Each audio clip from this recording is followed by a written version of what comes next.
اعوذ باللہ من الشیطان الرجیم بسم اللہ الرحمن الرحیم السلام علیکم ورحمۃ اللہ وبرکاتہ. Today I Nara teacher Jessica Slow delivering lecture for class 10th. Subject is English. Date is 28/7.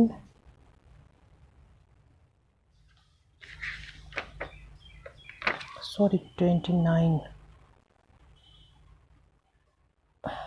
آج 29 ہے تو 29/7/20.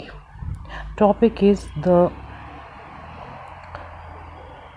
God of the only world. جو ہم نے کل بھی پڑھا. یہاں پہ رائٹر اپنے ایک فرینڈ آغا شاہد کے بارے میں ہمیں بتاتا ہے، اس کی لائف کے بارے میں ہمیں یہاں اس ٹاپک میں بتاتا ہے کہ وہ کیسے آغا شاہد جو ہے سری نگر کا رہنے والا ہوتا ہے. ناؤ اسٹیڈ ایٹ امریکہ تو بٹ سفرنگ فرام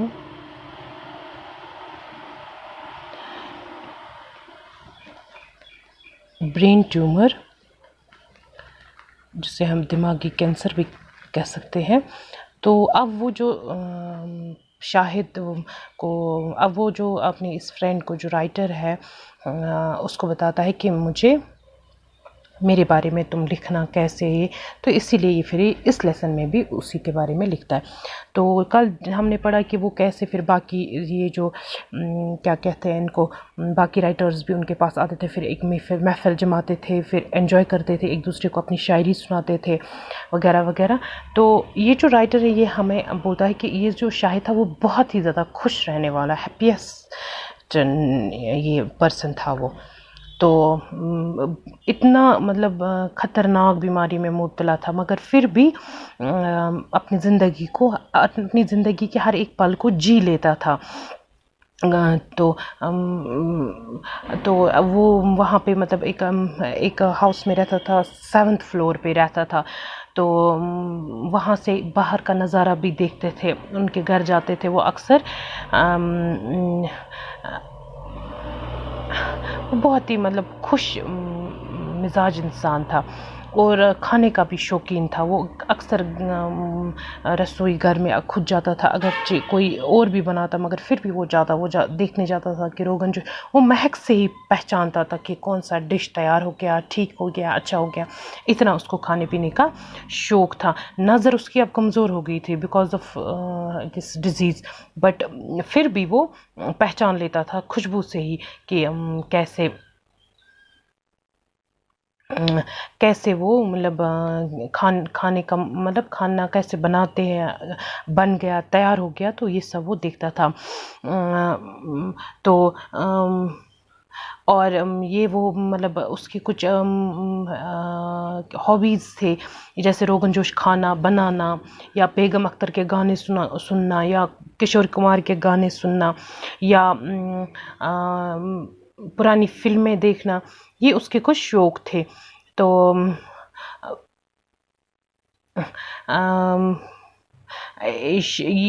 مطلب شاہد شاعری بھی کرتا تھا. جو کشمیر میں جو مطلب حالات بگڑے ہوئے تھے اس کے بارے میں بھی وہ اپنی نظموں میں لکھتا تھا. وہ پورے کشمیر کے جو دکھ درد تھے وہ ان کو اپنا دکھ سمجھ کے اپنی اس پوئٹری میں شامل کرتا تھا. تو یہ سب رائٹر ہمیں بتاتا ہے کہ وہ اپنے مذہب کے بارے میں اس کی ماں.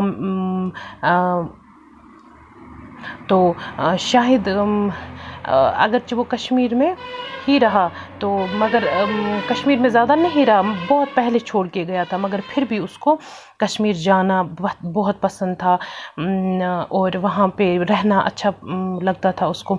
5 مئی 2001 کو یہ شاہد نے رائٹر کو کال کیا.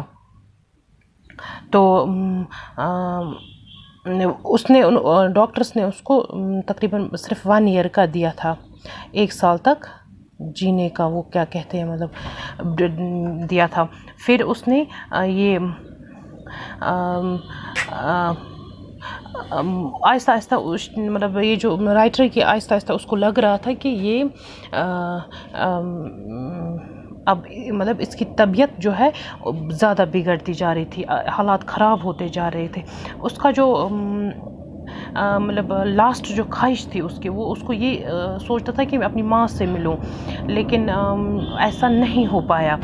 تو اور 8 دسمبر 2001 کو صبح سویرے وہ اس کی ڈیتھ ہو گئی. تو یہ جو رائٹر ہے وہ کہتا ہے کہ اس کے جانے سے میں بہت ہی اکیلا ہو گیا تھا، کیونکہ اس کی زیادہ دوستی تو اس کے ساتھ نہیں تھی، اتنی زیادہ گہری دوستی نہیں تھی، لیکن پھر بھی بہت کم ملا تھا اس سے، لیکن اس کو بہت زیادہ دکھ ہو گیا تھا. اور وہ اپنے کمرے میں جب بھی آتا تھا تو اس سے وہاں شاہد کے ہونے کا احساس ہوتا تھا، کیونکہ اس طرح سے اس کے ساتھ وہ گل مل گیا تھا. تو آئی تھنک یہ یہاں پہ ختم ہوتا ہے. تو اس کے جو کوشچنس ہیں وہ میں آپ کو گروپ میں سینڈ کروں گی. تو آئی تھنک آپ کو یہ سمجھ آیا ہوگا. تو اگر کہیں پہ کوئی پرابلم ہے تو آپ مجھے کال کر کے بتا سکتے ہیں. Thank you.